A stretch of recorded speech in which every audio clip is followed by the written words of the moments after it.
오늘 우리에게 주신 하나님의 말씀 마태복음 6장 9절로부터 13절까지의 말씀입니다. 마태복음 6장 9절로부터 13절까지의 말씀,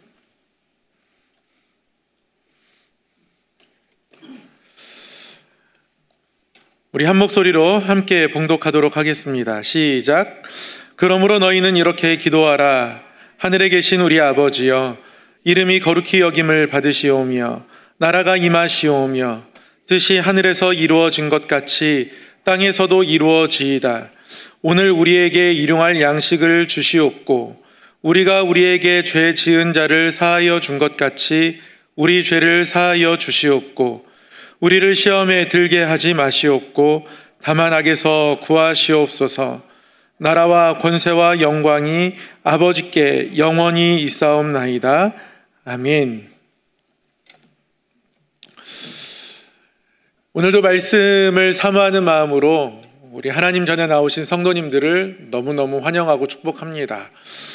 우리 서로를 바라보시면서 이렇게 한번 인사하겠습니다. 말씀이 우리에게 큰 선물입니다. 한번 이렇게 인사할까요? 말씀이 우리에게 큰 선물입니다. 한 번 더 그렇게 인사하겠습니다. 선물인 말씀을 사모하고 오늘 그 말씀을 선물로 받을 거니까요, 옆에 분에게 그러므로 당신은 오늘 횡재하셨습니다. 그러므로 당신은 오늘 횡재하셨습니다. 네. 사실 성탄절을 준비하면서 수요일마다 연습도 있고요, 성탄절 칸타타가 은혜롭게 끝난 다음에 갑자기 제 마음 가운데 두려움이 몰려왔습니다. 돌아오는 수요일 어떻게 될 것인가? 과연 칸타타가 끝났음에도 불구하고 이 자리에 우리 성도님들이 사모하는 마음으로 모일 수 있을까?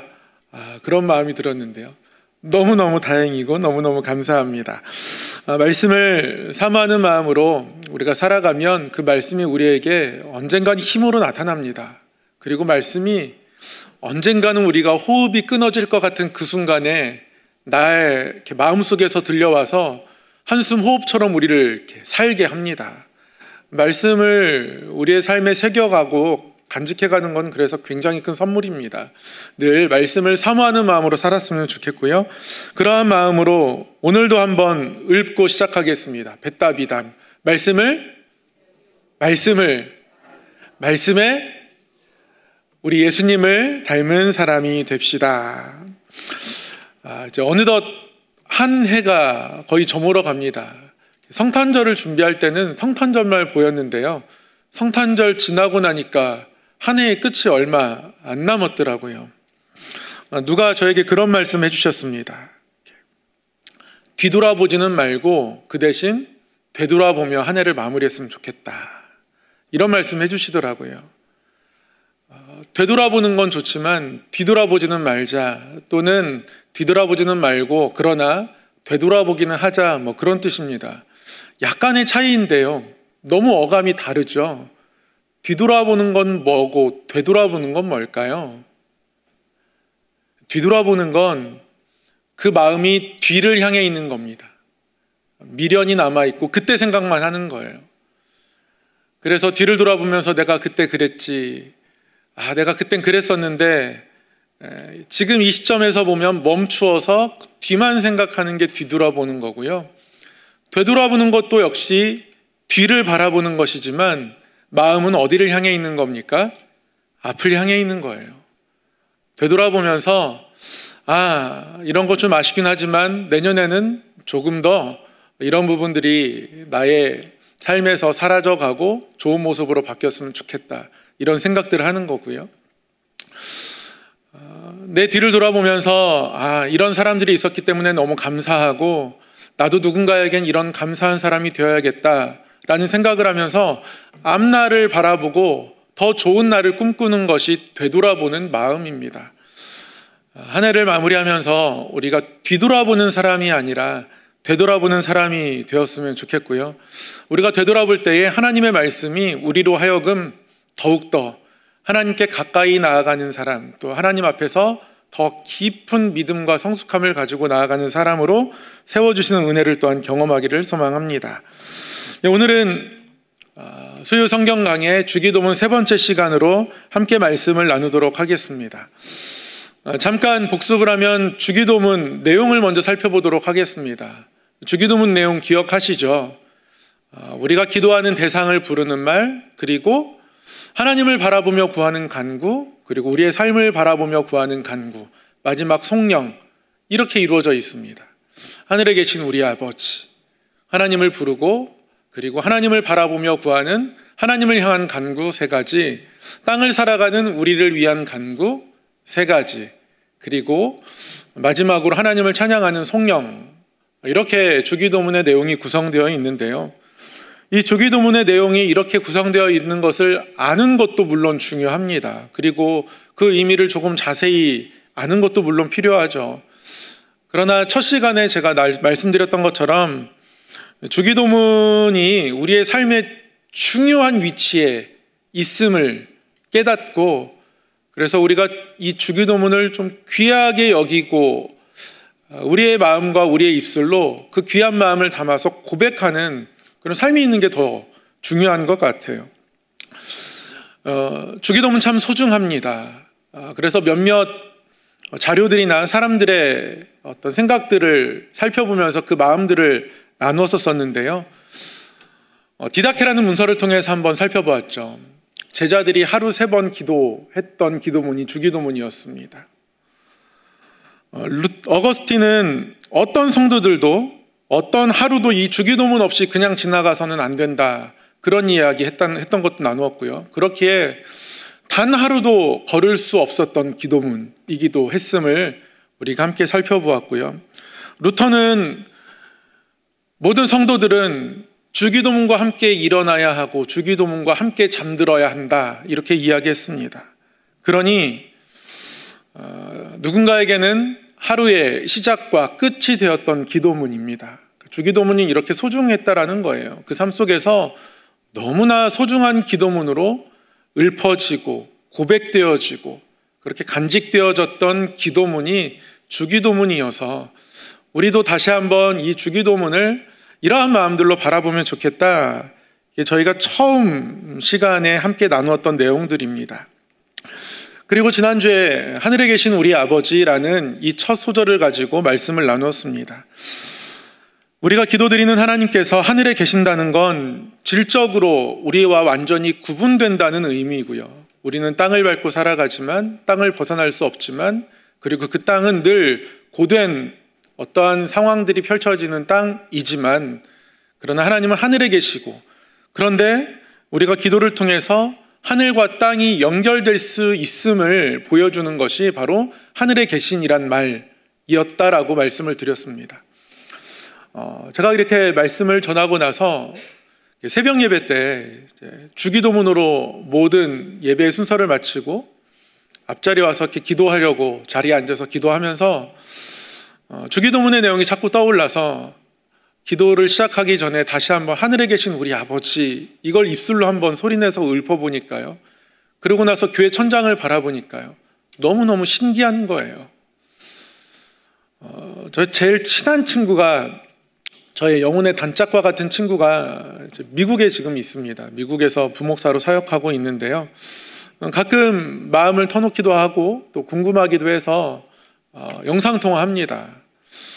너무너무 신기해요. 야, 어떻게 저렇게 미국의 반대편은 아니지만 저 멀리 있는데 어떻게 이렇게 실시간으로 영상통화를 할 수 있나, 너무너무 신기한 겁니다. 그런데 정말 신기한 거더라고요. 이 기도가요. 교회 예배당 천장을 바라보면서 하늘에 계신 우리 아버지 하는데, 저와는 전혀 질적으로 다른 너무나 거대한 그분께서 먼지에 먼지만도 되지 않는 작은 미물과 같은 한 목회자의 기도를 들으신다는 사실이, 그렇게 기도를 통해서 하나님과 우리가 연결되어 있다는 것이 얼마나 큰 감사이고 감동인지 모르겠습니다. 하늘에 계신 우리 아버지, 그러면서 교회 예배당 천장을 올려다보면 하나님과 내가 이렇게 연결되어 있구나, 그것만으로도 이미 위로가 되고 그것만으로도 힘이 되고, 그 하늘에 계신 하나님께서, 그 모든 것을 아시는 하나님께서 내 기도를 들으시고 내가 또 하나님의 뜻을 따라 기도한다면 나의 앞날이, 나의 인생이 얼만큼 복되고 아름다울까, 이런 기대가 생기는 거예요. 그렇게 하나님의 이름을 부르는 것만으로도 큰 감격과 감동이 막 밀려오더라고요. 그래서 이 기도의 첫 소절이 중요하다는 것을 말씀을 전한 이후에 기도의 자리에서 이 하나님을 부르면서 다시금 이렇게 느끼게 되었습니다. 하늘에 계신다는 건 놀라운 일입니다. 그리고 그 하나님을 우리는 아버지라 부릅니다. 우리의 창조주 되시고 우리와 함께 하시겠다고 언약을 맺으시고 그 약속을 지키신다는 뜻이고요. 그 약속을 지키시되 하나님은 은혜와 그 사랑과 긍휼로서 우리와 함께 하신다는 의미이기도 하고, 그리고 더 나아가 하나님의 나라를 우리에게 상속해 주시고 우리는 또한 그 나라를 받아 누리며 이 땅 가운데 하나님의 나라를 경험하는 사람들로 살아갈 수 있음을 하나님은 우리가 알기 원하셨고, 또 그러한 하나님의 뜻을 우리의 마음으로 품으며 고백하는 말이 바로 저 아버지란 말이었죠. 그리고 저 우리라는 말, 저 우리라는 것이 나와 누구 우리입니까? 모든 성도들이기도 하지만 정말 중요한 한 존재가 이 우리의 범위에 포함되어 있음을 말씀드렸습니다. 누구요? 예수님이요. 예수 그리스도, 하나님의 아들이신 예수 그리스도는 그의 아들이시기에 아버지의 모든 것들을 깨달아 아는데요. 그런데 하나님의 그 모든 것들을 깨달아 아는 것이 예수님에게만 해당되는 것이 아니라 그를 따르는, 그의 계시를 받는 우리에게도 해당된다는 거예요. 그래서 우리는 하나님의 뜻을 알 수 있습니다. 기도를 통해서 하나님을 우리 아버지라고 부를 때 우리는 예수님과 우리인 거예요. 은혜 아닙니까? 예수님과 우리가 우리래요. 한 울타리로 묶였습니다. 얼마나 큰 은혜입니까? 하늘에 계시는 우리 아버지가 얼마나 큰 은혜의 고백인지 우리가 지난 시간에 나누었고요. 오늘은 그 첫 번째 간구, 아버지의 이름이 거룩히 여김을 받으시오며, 이 한 소절, 이 첫 번째 간구를 함께 묵상하려고 합니다. 예수님은 기도를 가르쳐 주시면서 그 간구의 첫 번째 내용, 첫 입수에 아버지의 이름을 말씀하셨습니다. 보통 이름은 지금은 대부분 어떤 호칭으로 사용됩니다. 이름을 가지고 그 사람을 판단하지는 않습니다. 이름이 예쁘면 그 사람의 얼굴이 예쁘거나 마음이 예쁘거나 그 사람의 소지품이 예쁘거나 이렇게 생각하지 않지 않습니까? 이름은 이름일 뿐입니다. 저는 이름이 굉장히 멋있습니다. 그렇지 않습니까? 저는 제 이름에 대한 자부심이 있어요. 아니 그 이름 별로 흔한 이름은 아니긴 하지만 자부심 가질 정도는 아닌 것 같은데 라는 표정들로 저를 바라보시는데요. 제가 왜 자부심이 있냐면요, 제가 중학교 때요, 그 캠퍼스 논스톱이라는 그 남자 학교 그 학교 간에 그 짱들 있지 않습니까? 그 짱들이 막 서로 싸움하고 막 그러는 거, 무협지 같은 그런 만화가 있었는데요. 그 만화의 주인공 이름이 남궁혁이었습니다. 그 학교 짱이에요. 키도 훤칠하고요, 교복도 얼마나 멋있는지 모르겠습니다. 제가 그 만화를 이렇게 읽으면서, 만화도 읽고요, 성경도 읽었습니다. 물론 중학교 때도 성경도 읽고 했지만 만화도 같이 읽으면서 남궁혁이란 이름이 어찌나 그때 멋있어 보이는지, 그래서 저는 제 이름에 대한 어떤 자부심이 있습니다. 제 동생 이름은 남궁찬입니다. 제 동생도 자기 이름에 대한 자부심이 있어요. 제 동생의 말에 따르면 본인의 이름은 찬송 갈 때 찬이래요. 그래서 찬송에 등장하는 말이기 때문에 더 제 이름보다 거룩하다라는 겁니다. 그래서 제 동생이랑 저랑 누구의 이름이 멋있냐, 쓸데없는 논쟁을 하기도 했는데요. 이름이 그 존재를 대변하지는 않습니다. 지금은 이름이 어떤 호칭 정도로 여겨집니다. 아니면 누군가에게 나를 소개할 때에 그 사람이 나를 부를 수 있는 어떤 하나의 명사로서 소개되죠. 그러나 고대 사회에서는 이름은 단순한 호칭이나 지칭 그 이상이었습니다. 그 존재가 어떤 존재인지, 그의 인격이 어떤 인격인지를 가르쳐주고 규정하는 것이었습니다. 옛날에 인디언들이 이름을 그렇게 지었다고 하죠. 자기가 가장 좋아하는 행동이나 아니면 자기가 잘하는 일들이나 자기의 꿈, 소망 이런 것들을 담아서 이름을 지었다고 하죠. 늑대와 추물이라는 영화가 있습니다. 늑대와 추물이라는 이 영화에서 등장하는 한 등장인물의 이름이 바로 늑대와 추물입니다. 인디언들의 이름이 그렇게 지어졌다고 합니다. 고대 사회도 그렇습니다. 이름은 단순한 호칭이나 지칭이 아닙니다. 하나님께서도 그 이름을 나타내시는 것을 보면 단순히 호칭이나 지칭으로 그의 이름을 나타내지 않으셨어요. 하나님이 아브라함에게 자신의 이름을 알려주실 때 뭐라고 말씀하셨습니까? 창세기 17장 1절에 보면 나는 전능한 하나님이다. 히브리어로 보면 나는 엘샤다이다. 엘샤다이라고 자신의 이름을 계시해 주셨습니다. 모세에게는 뭐라고 말씀하셨습니까? 나는 아브라함과 이삭의 야곱의 하나님이다라고 본인을 말씀하시지만 모세에게는 또 하나의 이름을 더 알려주셨습니다.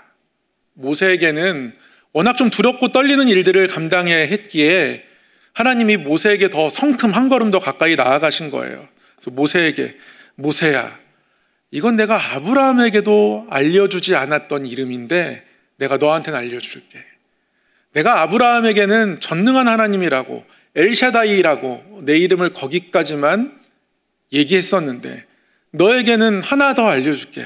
나는 스스로 있는 자야. 나는 여호와다.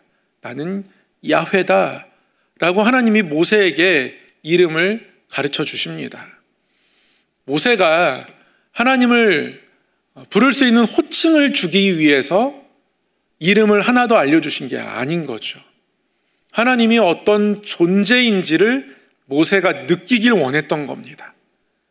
그러니 이름은요, 호칭이나 지칭이 아니라 그 존재가 어떤 존재인지 느끼는 그 어떤 것입니다. 그러니까 이름에서 우리는 어떤 존재감을 느껴야 하는 거예요. 적어도 하나님의 이름 앞에서는 그렇습니다. 결국 기도하는 자가 또 예수님께서 기도를 제자들에게 가르쳐 주실 때 바랬던 것은 기도하는 그 한 사람이 하나님의 그 크신 이름 앞에 압도당하며 서기를 바랬던 겁니다. 그래서 하나님의 이름, 그 이름 앞에 우리가 압도당하는 마음들이 있어야 하는 거예요. 그렇기에 예수님은 하나님을 하늘에 계신 우리 아버지라고 부른 겁니다. 하늘에 계신 우리 아버지라고 부르며 그 이름이 하늘에 계신 분, 온 땅과는 전혀 구별되지만 또한 온 땅을 바라보시고 찾아오시는 그분, 그리고 이미 성경을 통하여 나타난 그 아버지의 이름, 우리의 아버지이시지만 그 아버지께서 가지고 계신 그 이름, 그 이름의 무게감이 여전히 기도하는 우리에게 크게 다가오기를 바랬던 겁니다. 그래야 그 무게만큼이나 하나님께 간구하는 간절함이 생기는 것 아니겠습니까? 그 아버지의 이름, 하나님의 존재 자체를 규정하는 그 이름이 거룩히 여김을 받으시오며라고 기도합니다. 거룩히 여김을 받으시오며. 이 거룩히 여긴다는 말이 무슨 뜻일까요? 아버지의 이름, 하나님의 존재를 규정하는 그 이름이 거룩히 여김을 받으셔야 하거든요.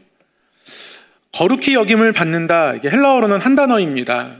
그러니까 거룩히 여겨진다라는 거예요. 누구에 의해서 거룩히 여겨지는 겁니까? 기도하는 사람에 의해서. 기도하는 우리에 의해서 하나님의 이름이 거룩히 여겨져야 하는데요. 이 거룩히 여겨진다라는 게 구체적으로 어떤 의미인지 한번 살펴보려고 합니다. 이 거룩히 여겨진다라는 말, 이 하나님의 거룩함은 사실 하나님의 이름이 영광스럽게 된다라는 것과 같이 생각할 수 있습니다.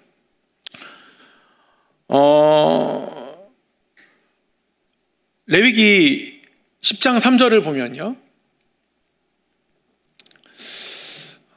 하나님께서 이런 말씀을 하십니다. 나는 나를 가까이 하는 자 중에서 내 거룩함을 나타내겠고 온 백성 앞에서 내 영광을 나타내리라 하셨느니라. 하나님의 거룩함과 하나님의 영광이 나타나는 것이 일종의 쌍을 이루는 거예요. 이 레위기 10장 3절의 말씀이 어떤 맥락 가운데서 주어진 말씀이냐면, 하나님이 레위기, 저희가 이제 내년에 수요일 또 성경 강해, 주기도문 강해가 끝나면 레위기 강해를 이어가려고 하는데요. 레위기 1장부터 5장까지는 5개의 형태의 하나님이 우리에게 주신 제사들이 나와 있습니다. 번제, 소제, 화목제, 속죄제, 속건제. 이게 1장부터 5장까지 나와 있고요. 6장 7장에 가면 이 제사들은 또 제사장이 어떻게 인도해야 하는지 제사장의 관점에서 한 번 더 말씀하십니다. 이 제사들에서 제사장은 이런 역할들을 감당해야 한다. 이게 6장, 7장이에요. 그리고 8장에서 드디어 아론이 처음으로 제사를 인도하게 됩니다. 그게 이제 8장, 9장까지 나오죠. 그리고 나서 10장에 어떤 일이 나오냐면요. 아론의 아들 나답과 아비후가 그 성막에 분향단 있지 않습니까? 분향단 어디에 있는지 기억하시죠? 성막에 들어가면 오른쪽에는 떡상이 있고 왼쪽에는 초가 있고요. 그리고 휘장 바로 앞에, 지성소로 들어가는 휘장 바로 앞에 분향단이 있습니다.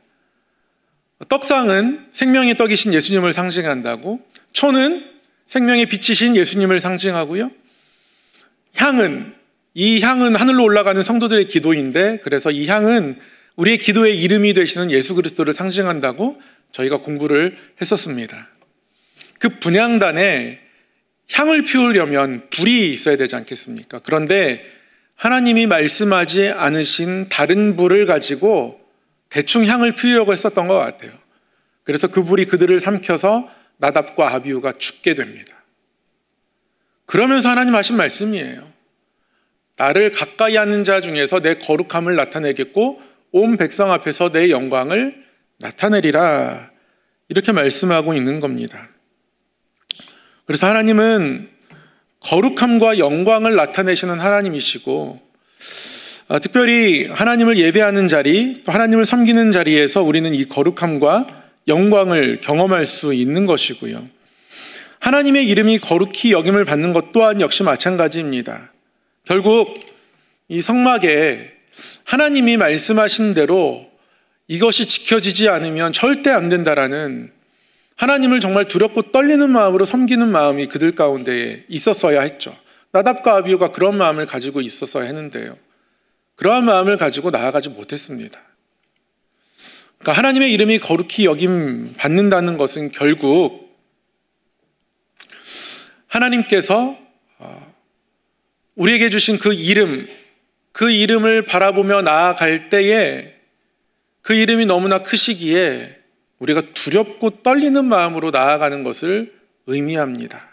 나를 살피면서 하나님께 정성껏 나아가기를 소망하는 마음을 가지고 나아가는 것, 그 이름을 귀하게 여기기 때문에 대충 나아가는 것이 아니라 정성껏 나아가는 것을 의미하는 겁니다. 이것이 바로 하나님이 우리에게 요구하시는 모습이기도 하고, 우리에게 그의 이름을 가르쳐 주신 하나님 앞에 우리가 가져야 할 태도이기도 한 것이죠. 또한 한 가지 더 살펴볼 것은, 예수님이 하나님 앞에 기도한 기도의 내용들이 주기도문 외에도 몇 군데 더 나오거든요. 요한복음 12장 28절에서도 예수님께서 하나님 앞에 이러한 기도를 드리신 적이 있습니다. 아버지여, 아버지의 이름을 영광스럽게 하옵소서. 너무 짧은 기도죠. 아버지여, 아버지의 이름을 영광스럽게 하옵소서. 하나님의 이름이 영광스럽게 되기를 바라는 겁니다. 이것도 주기도문과 일맥상통합니다. 결국 같은 내용인 거예요. 그런데 이때 하늘에서 소리가 났습니다. 하나님의 응답이 있었어요. 내가 이미 영광스럽게 하였고 또다시 영광스럽게 하리라 하시니. 요한복음 12장 28절에서 예수님이 이 기도를 드리시는 순간은 언제냐면요, 예루살렘 성전에 입성하신 직후입니다. 예수님은 예루살렘 성전에 입성하기 직전에 나사로를 살리셨습니다. 죽은 나사로를 살리셨어요. 그래서 예루살렘 성전에 입성하실 때에는 죽은 자를 살리는 능력자로 백성들에게 인식되고 있었습니다.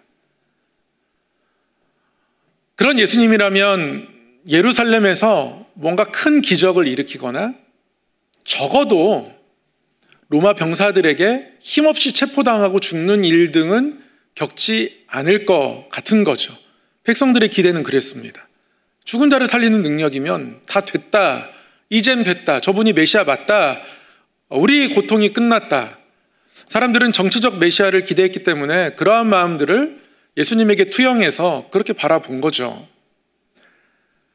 그런 그들의 속마음을 예수님 알기라도 하듯 예수님은 예수님 자신의 삶에 대해서 이렇게 말씀하셨습니다.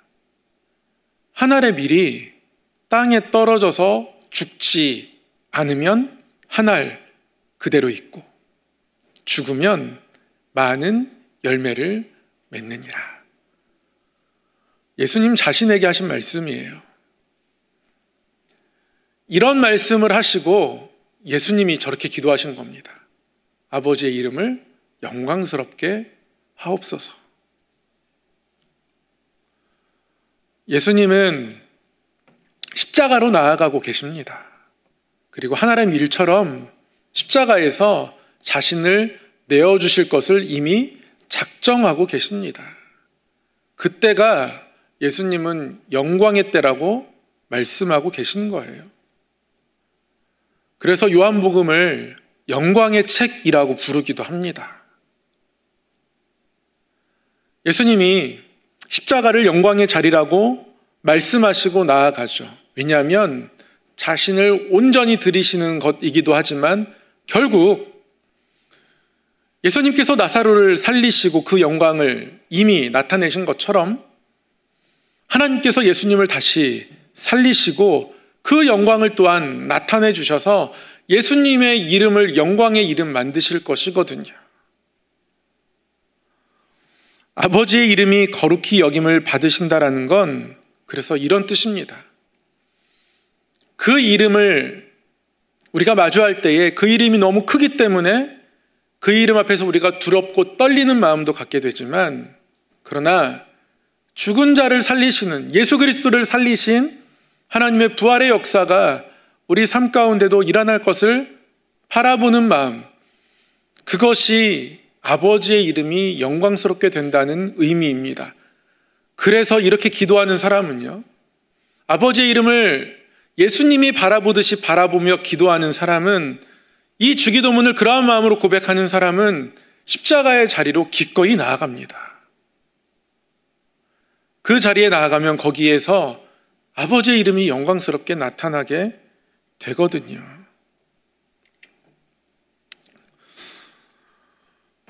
우리가 스타들을 바라보면 굉장히 우리와 질적으로 뭔가 다른 것처럼 바라봅니다. 그렇지 않지 않습니까? 그래서 내가 가다가 백화점에 쇼핑하고 있는데 갑자기 연예인이 나타나면 주변이 웅성웅성해집니다. 제가 얼마 전에요, 한 연극 초대를 받아서 연극을 보게 되었습니다. 명동에서 연극을 재밌게 잘 봤는데요, 야, 이런 명작이 있었나? 왜 몰랐을까? 감동적으로 연극을 보고 나왔는데 2차 감동이 밀려왔습니다. 그 극장 로비에 김혜수 씨가 나타나는 거예요. 꽃다발을 들고. 그날이 공연 첫날이어가지고 아마 존경하고 아끼는 선배 중에 한 분이 연극 배우로 섰던 모양입니다. 김혜수를 봤습니다. 김혜수를 보고 제가 인사했죠. 안녕하세요. 그래서 반갑게 인사했습니다. 반갑게 인사하고서는 제가 이내 옆에 서 있는 아내 눈치를 봤습니다. 내가 지나치게 반갑게 인사한 건 아닐까 급히 반성하고, 그리고서는 곧바로 이제 수습을 했죠. 많이 늙었네 뭐 이러면서 이제 아주 발빠르게 수습을 잘 해가지고 평화롭게 그날 밤을 보낼 수 있었지만, 연예인들이 나타나니까 주변이 웅성웅성합니다. 우리가 다르기 때문에 그렇죠. 이제 김혜수 하면 별로 감동이 없으실 것 같으니까 제가 누가 감동이 있을까 곰곰이 생각해 보니까요, 우리 성도님들에게 감동이 있을 스타는 임영웅이 아닐까 싶습니다. 그래서 제가 임영웅 콘서트 티켓을 선물로 드린다고 하면 너무너무 좋아하실 것 같다는 생각이 제가 드는데요. 우리에게 굉장히 큰 관심을 끄는 스타들이 있습니다. 스타들이 왜 스타입니까? 왜 별이라고 할까요? 밝게 빛나기 때문에 그렇습니다. 그들이 빛나는 어떤 존재라는 상징은 저는 조명이라고 생각합니다. 그러니까 스타들이 무대에 서면 조명이 스타를 환히 비춰줍니다. 그러나 조명이 비춰주지 않는 스타는 점점 잊혀집니다. 그러니까 스타가 되기 위해서 애쓰는 사람들은 그 막 소속사에서 매니저가 편성 담당하는 PD, 방송국장에게 찾아가서 명함 돌리고 한 번 더 출연시켜달라고. 카메라가 조명이 그를 비춰줘야 스타 아닙니까? 무대가 없으면 스타는 어느 순간 그 빛을 잃어갑니다. 조명이 뭔가 환히 비춰줄 때 스타가 되는 거예요. 영광스럽다는 것은 그 빛을 비추는 겁니다. 그러니까 기도자는 조명과 같은 존재예요. 기도자는 카메라와 같은 존재입니다. 무슨 말씀이냐면 우리가 하나님의 이름을 비출 수 있습니다. 우리로 인해서 하나님의 이름이 더 밝히 드러날 수 있습니다.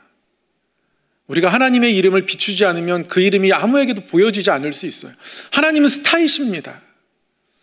하나님의 이름은 온 열방 가운데 드러나야 하는 이름입니다. 하나님 그렇게 하시겠다고 말씀하셨습니다. 때가 이르면 열방이 시온산에 올라와서 나의 이름을 부르며 나의 영광이 빛 가운데서 찬양하게 하실 것이라고, 모든 열방이 시온에 순례하게 될 것이라고 하나님 그렇게 말씀하셨어요. 하나님의 이름은 빛나는 이름인 거예요. 그런 면에서 하나님은 스타와 같습니다. 그런데 우리가 그 빛을 비추지 않으면 아무에게도 그 이름이 보여지지 않을 수 있는 거예요. 그래서 기도자는 하나님의 이름이 거룩히 여김을 받는다 할 때 하나님의 이름의 그 경외함, 크심 앞에서 두렵고 떨리는 우리의 마음을 생각함과 동시에 하나님의 이름이 모두에게 나타나야 하는 이름이라는 것도 함께 기억해야 하는 거죠. 예수님이 나사로를 통해서 아버지의 이름을, 자신의 이름을 나타내시고, 그리고 모두가 주목하는 가운데 결국 어디로 가십니까? 십자가로 가시는 거예요. 그리고 그 예수님을 다시 살리심으로써 다시 한번 그 영광스러운 이름이 사람들에게 나타나게 되는 거고요. 이것이 바로 우리가 추구해야 할 본입니다. 우리가 또 따라가야 할 길이기도 해요. 예수님이 십자가로 가시기 전에 마지막에 이런 기도하셨습니다. 아버지여, 창세전에 내가 아버지와 함께 가졌던 영화로서 지금도 아버지와 함께 나를 영화롭게 하옵소서. 우리 예수님은 창세전에 우리 하나님과 함께 계셨던 삼위일체의 성자 예수 그리스도이십니다. 그래서 예수님이 그것을 분명하게 나타내시면서 마지막 기도하시죠. 아버지여, 창세전에 가졌던 그 영광을 십자가로 가는 이 길에서 다시 한번 나타내 주시옵소서. 다시 바꿔 말하면 십자가로 나아가는 그 길이 아버지의 이름을 나타내는 길인 거예요. 그리고 세상 중에서 내게 주신 사람들에게 내가 아버지의 이름을 나타내었나이다 라고 하며, 이것이 바로 하나님의 이름을 나타내는 길임을 그 기도를 통해서 분명히 말씀하고 계신 겁니다. 이렇게 질문할 수 있겠습니다. 아버지의 이름을 거룩하게 하며 그 이름을 영광스럽게 하길 기도하셨던 예수님께서 보이신 본이 무엇입니까? 십자가죠. 십자가죠. 그래서 우리가 주기도문 가운데 나타난 아버지의 이름을 거룩히 여김을 받으시오며, 아버지의 이름이 거룩히 여겨지게 되는 것, 아버지의 이름이 거룩하게 되는 것, 그것은 우리가 하나님 앞에서는 두렵고 떨리는 마음으로 서 있는 기도자임과 동시에 우리의 마음이 또한 이 세상을 향하여서 내가 십자가의 길을 걸어가는, 세상을 살아가는 순례자가 되겠노라 하는 어떤 사명자의 마음도 같이 있어야 되는 거예요. 그래야 아버지의 이름이 나타납니다. 하나님의 이름이 거룩히 여김 받는다는 것은 그런 의미입니다. 하나님의 이름의 그 크심을 내가 영적으로 경험하고 그 존재 앞에서 나답과 아비후 같은 마음이 아니라 정말 아론과 같은 마음으로, 그 정결한 마음으로 그 이름 앞에 서는 것, 동시에 예수님이 그 이름을 나타내기 위하여서, 하나님의 이름을 영광스럽게 하기 위하여서, 하나님의 이름이 빛나게 하기 위하여서 십자가의 길을 가듯 우리 또한 그 길을 가는 것이 바로 아버지의 이름이 거룩히 여김을 받게 되기를 구한다라는 기도자의 마음인 거예요. 어떻게 보면 무거운 기도이기도 하지만, 그러나 이런 마음 가지고 기도할 때 우리는 하나님의 이름이 빛나는 것을 경험하게 됩니다. 이것은 기도자에게 가장 큰 은혜입니다. 기도자에게 큰 복이죠. 예수님이 마지막 기도에서 이런 기도 하셨습니다. 의로우신 아버지여, 세상이 아버지를 알지 못하여도 나는 아버지를 알았사옵고 그들도 아버지께서 나를 보내신 줄 알았사옵나이다. 내가 아버지의 이름을 그들에게 알게 하였고 또 알게 하리니 이는 나를 사랑하신 사랑이 그들 안에 있고 나도 그들 안에 있게 하려 함이니이다. 예수님은 아버지의 이름을 그들에게 알게 하였고 또 알게 하기 위해서 십자가로 가고 계신 거예요. 예수님의 본이 그렇습니다. 그러니 결국 아버지의 이름이 거룩히 여김을 받게 되기를 바라는 기도자의 마음은, 하나님을 경외하는 기도자의 마음, 그리고 세상을 향한 십자가의 길을 걷겠노라 결단한 사명자의 마음, 이 두 가지의 마음을 가진 기도자의 중심, 그 중심의 고백인 겁니다. 아버지의 이름이 거룩히 여김을 받으시오. 하나님의 이름이 우리에겐 너무나 큰 이름입니다. 그 이름 앞에 섰으니 제 마음이 두렵고 떨립니다. 하나님, 그 이름이 빛나야 하는 이름입니다. 나에 의해서 거룩하게 되어야 하고 영광스럽게 되어야 하는, 기도자에 의해서 그렇게 되어야 하는 이름이오니 그 이름을 나타내기 위해서, 그 이름이 빛나게 하기 위해서 예수님이 기도하시고 그 길을 가셨듯 나 또한 십자가의 길을 가겠습니다. 이 놀라운 기도가 우리 입술과 우리 마음 가운데 있기를 소망하고요, 이 기도를 통해서 하나님의 놀라운 이름, 영광스러운 이름이 나타나고 그 이름을 경험하며 살아가는 큰 복이 또한 우리에게 임하기를 소망하고 축복합니다. 우리 함께 찬양하면서 기도하겠습니다. 사랑의 하나님 아버지, 오늘도 우리에게 말씀하여 주셔서 감사합니다. 우리를 통하여 아버지의 이름이 거룩하게 되기를 소망하오니 하나님의 이름이 경외함으로 우리 가운데에 받아들여지고, 그래서 하나님 이름 앞에 늘 두렵고 떨리는 마음으로 나아가게 하시고, 또한 하나님의 이름이 영광스럽게 되기를 바라보고 구하며 예수님이 그러하셨듯 십자가의 길로, 그리고 또한 그 가운데 큰일 행하실 영광의 이름을 바라보며 담대히 나아갈 수 있도록 인도하여 주시옵소서. 우리 성함교회를 붙들어 주시고 하나님 앞에 이런 마음들로 기도하는 기도자들이 더욱더 세워지게 하시고, 기도를 통하여서 땅에 세워진 교회가 하늘의 뜻을 찾고 깨닫고 이루어가는 큰 영광도 함께 누리게 하여 주시옵소서. 그리하여 우리 성함교회가 하나님의 영광 중에 빛나는 교회 되게 하여 주옵소서. 예수님의 이름으로 기도드리옵나이다. 아멘. 하늘에 계신 우리 아버지, 아버지의 이름을 거룩하게 하시며 아버지의 나라가 오게 하시며 아버지의 뜻이 하늘에서와 같이 땅에서도 이루어지게 하소서. 오늘 우리에게 일용할 양식을 주시고 우리가 우리에게 잘못한 사람을 용서하여 준 것 같이 우리 죄를 용서하여 주시고 우리를 시험에 빠지지 않게 하시고 악에서 구하소서. 나라와 권능과 영광이 영원히 아버지의 것입니다. 아멘.